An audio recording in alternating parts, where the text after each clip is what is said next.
Yeah, what it do, YouTube? It's your boy Eli the Rebel. Yes, I know. Another week, another NCAA video. Look, they're still wrapping up DPL. Like this is currently the week where you either play whatever you have left to do, or that's it. You know what I mean? So for now, we're just chilling here, waiting for round 1 of playoffs. In the meantime, I will say that I'm going to show you guys how I recruit in NCAA football, and this can be applied not for just 11, which is what this is, but also can be applied to pretty much any PS2 dynasty that you do, any PS2 Xbox dynasty that you do. So from 2002 to 11, all what I'm about to tell you, all the philosophies that I will tell you right now are going to apply. Okay, so first things first, as I'll do all the steps right here. So I'm not gonna really start the video before I get to step 4. I'm not gonna really explain things before you get to step 4, because you could really that's all up to you, right?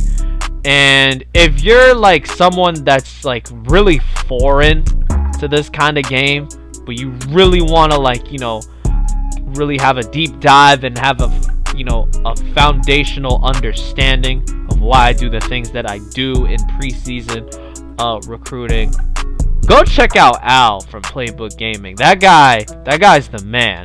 Okay, so I will leave a link for his video in the description, and it's a very in-depth recruiting video that basically breaks down why he does the things that he does, which are a little different than mine, but for the most part, some of it, if not most of it, is pretty true. I'm gonna be honest with y'all. Okay, so show him some love, click on the video, watch it. You can even leave a comment saying, "Oh, I came over from Eli's channel, like you're really dope." He would honestly really appreciate that, because he's probably the one and only person that has done a recruiting tutorial for this specific kind of game, right? So I don't think there's any PS2 recruiting tutorial out there. So give him some love, man. Give him some love. He honestly deserves it. He really does. But now that I've redshirted who I wanted to redshirt, here is where I start talking. So when you get to this part right here, save your game. And the reason why I say that is because, well, I'm not gonna save because this is just a demonstration. I just picked University of Hawaii because that's a series Al is doing on his channel. So I wanted to pay homage a little bit. But when you get to custom schedules, please save right here, because when you advance past custom schedules, you will get to preseason recruiting. And if you don't like preseason recruiting and you have it saved at the custom schedule screen, well, too bad. That's your board. So save once you have a good schedule, right? Save. And that way, if you have a terrible preseason board, you can always go back and fish for better stuff. So I will make a quick schedule really quickly. Let's see. Alright, so I'm not gonna save because I can work with pretty much any board right here. So now we go on to preseason recruiting, and I'm going to show y'all what a board looks like. Okay, now when you go, if you're coming over from Al's vid, you already know. You see name, You see, you know, where they're from, position ranking, height, weight, position, blah, blah, blah, blah, blah, all that fun stuff, right? Press and hold the circle button, the B button if you're on Xbox. Boom. We see what our team is looking like for next season. The needs column is always going to be on the very, very far right. So it looks like we need 1 halfback, 1 wide receiver, 1 tackle, 1 center, 1 corner. A total of 5 needs, and we have 15 scholarships. So, who do I want first? Thomas Jensen from Greer, South Carolina. Now, kicker, punter, and athlete are all grayed out here at the very bottom below strong safety. Why? Because I cannot recruit those positions specifically until I get to the off season. Now I can't recruit athletes, right? I cannot. Physically cannot. There's no athlete position on this board for preseason. But what's really interesting about power backs, right? For some reason, when you go to position changes during the off season for your season 2 preparations, this power back can play corner if you really need to. And look, we need a cornerback, right? So this is what I'm gonna do. I'm going to recruit another power back. Ooh. You know what? Yeah, I'll take 3 power backs and call it a day. That's really good. Philadelphia, Mississippi sounds made up, so I'm not gonna get that. But power backs are going to be very good at cornerback for some reason. They'll start off at like low 70s and can go up to low 80s by the time they graduate, which is actually really, really crazy. So let's say like I get Mark Estes and Thomas Jensen. I can start Thomas Jensen at running back, but then have Mark Estes play corner.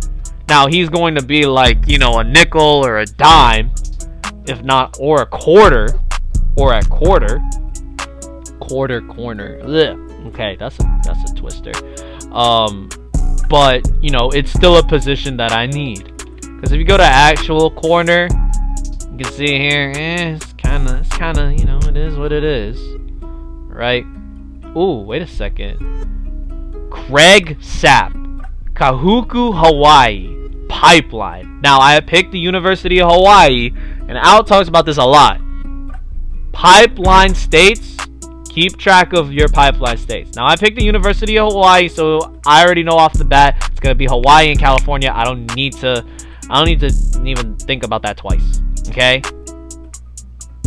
I don't like relying on pipelines to get players, but in year 1 it's really, really helpful, because I can't give you like, you know, exact proof, but I will say that in my experiences it feels as if I can get pipeline states like it's 20% more likely. Yeah, 20% more likely I can get a recruit from a pipeline state than from any other state. But the catch is that you could actually create your own pipeline. So Joe Cossey here is from Portland, Texas. If I get 4 more Texas guys to commit plus this one, so that's a total of 5. Yeah, you heard it right. I need 5 or more players from the state of Texas, and I can make that a pipeline state, and then I'll get the boost, right? And I'll get the boost. Now, I targeted this fullback because fullbacks and tight ends for preseason, go after them. Go after them, because you know, it's very rare to see non-1 stars in the off season for those 2 positions. The highest those 2 positions will go is 3 stars, so target them. I also targeted the tight end, because the 2-star tight end, because tight end is looking like a D-. Not good. Do we run a spread offense? Yes, but spread offense still has goal line formation, and I need 3 tight ends for that goal line formation. You know what I'm saying? So there's that. Ooh, we got 2 receivers from California. Can we get a third? Can we get a third though? That's the real question. Can we get a third? No, we cannot. Can we get a possession guy? And which leads me to my next point. So every archetype is going to have so like every position has 3 different archetypes. So I'm gonna go over them very quickly. For quarterbacks, it's balanced, scrambler, or pocket passer. For halfbacks, it's balanced, speed, and power. Right. Ooh, wait a second. Oh, he's from California. But these guys are power backs. I'm actually gonna go for the 4-star speed back. And do I still want Estes? He squats like 640. This one squats 655. This one squats 570. Okay, yeah, that's fine. So again, balanced, speed, power for the halfbacks. Fullbacks is receiving, balanced, or blocking, right? For wide receivers is balanced, speed, or possession. I don't see any possession here, so we can just move on to the next thing. Tight ends is same as fullbacks, balanced, receiving, blocking. Tackles, guards, and centers all either balance, pass blocking, or run blocking. Defensive end is either balance, pass rusher, or run stopper.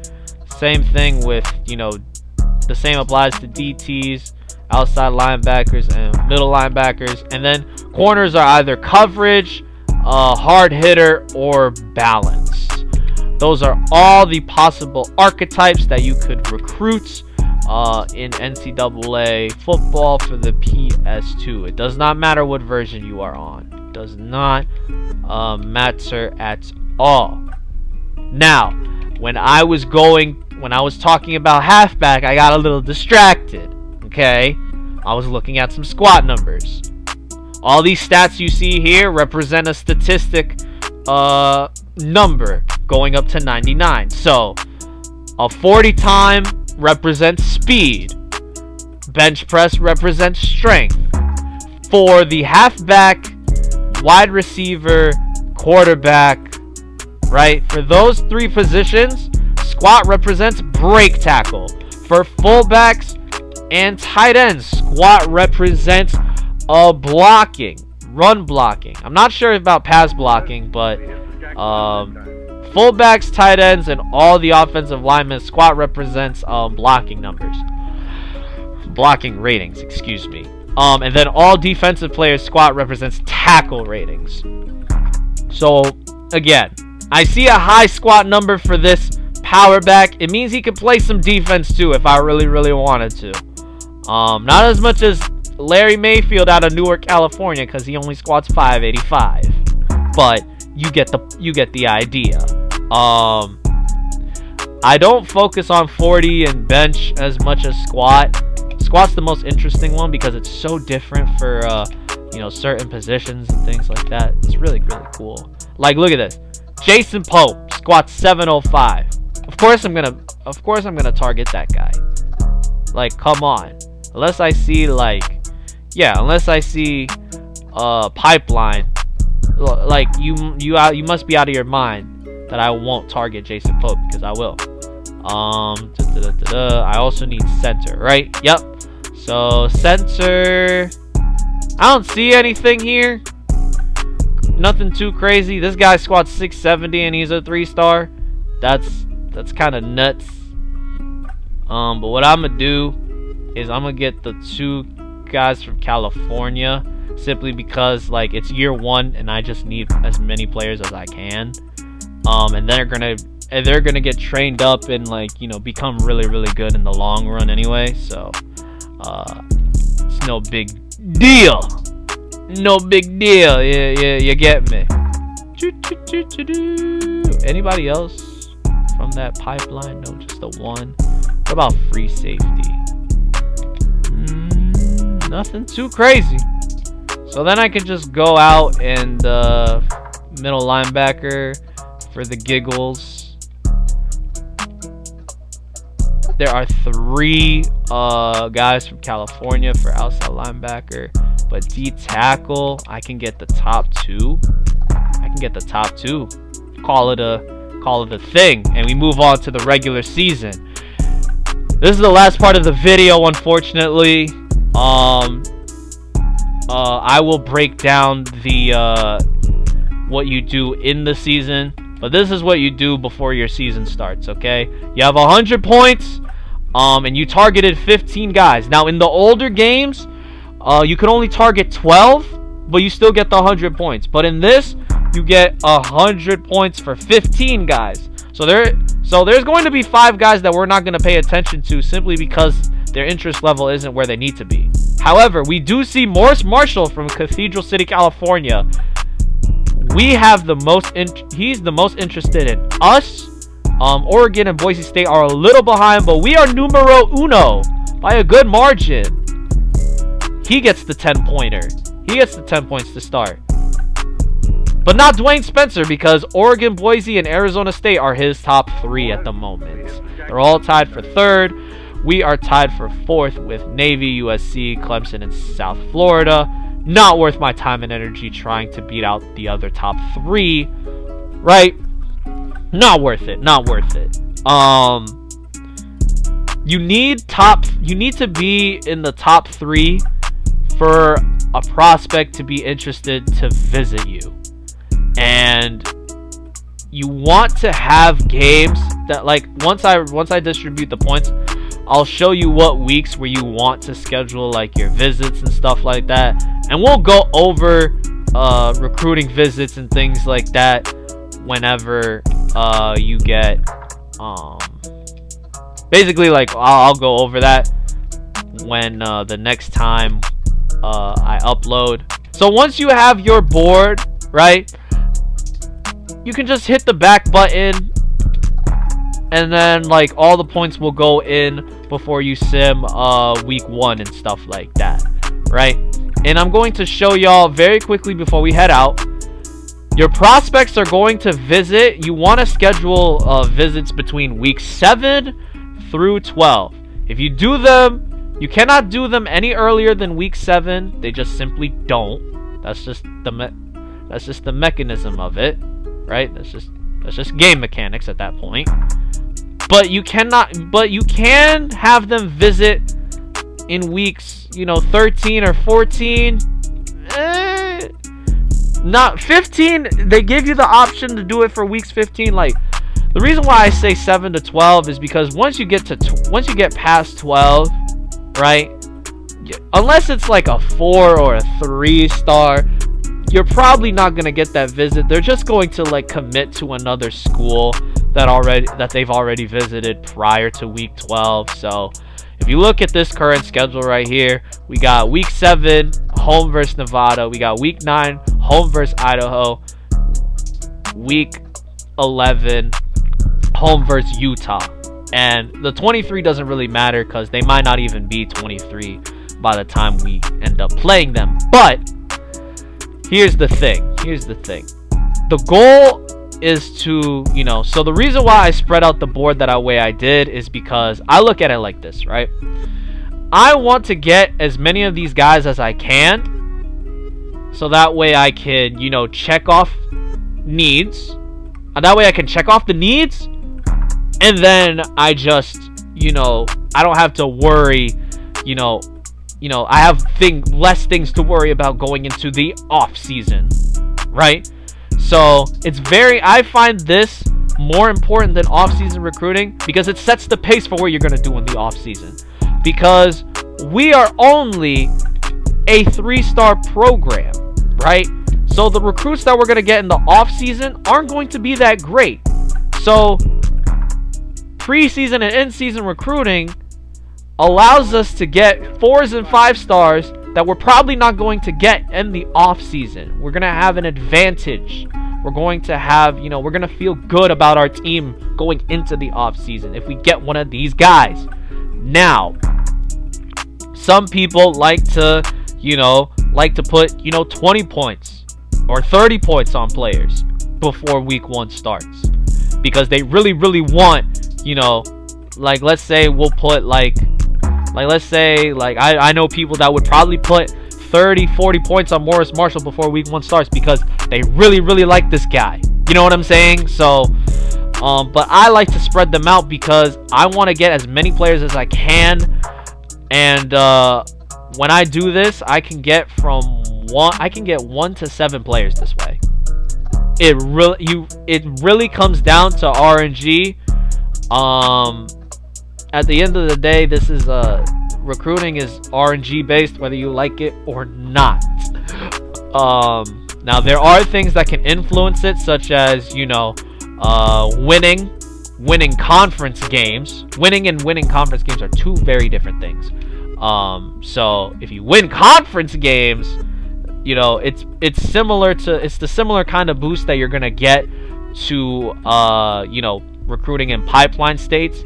Winning conference games, like, you know, increases interest from recruits by like 20%. So win, and especially win your conference games, and you'll have better chance of landing the recruits that you have. But that's just the way I like to do things. With that, I'm gonna cut out.